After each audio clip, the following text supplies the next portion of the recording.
this young man had consumed so much porn, so much hardcore graphic pornography by the age of 12 that he associated the act of love, the act of intimacy, with strangling somebody. Because we all know that's what's out there, right? You're not going watching porn, vanilla sex, two people just casually having it. When you're caught up in this, you're consuming the hardcore graphic material. So this young boy had been trained, had programmed his brain that love, intimacy, when I care about a woman, I'm supposed to strangle her. So I think we need to understand what we're watching on TV is not the act of sex.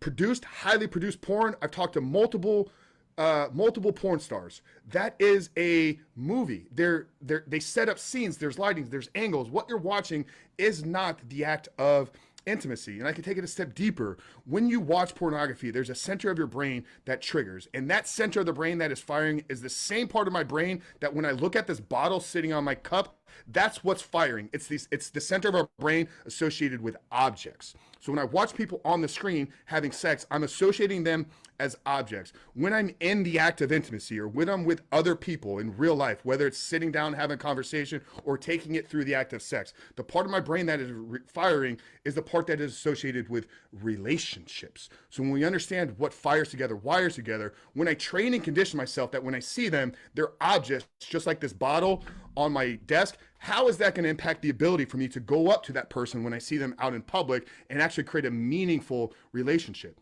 They're an object, right? You don't create meaningful relationships with objects. So at a deep, deep, deep level here in the neuroscience brain, young boys from a very young age are training themselves and conditioning that people become objects. This is why every man caught up in pornography sexually objectifies every single woman. And I can challenge you, when you see a woman, what's the first thought in your brain? What I would do with her, right? Man, if I had her, this is what I would do. We've all said it before. What is that? What I would do with her? That's placing that woman in the place of an object. What I would do with her means what I would do with that object. Instead, when you see a beautiful woman, Lord, thank you for creating her beauty.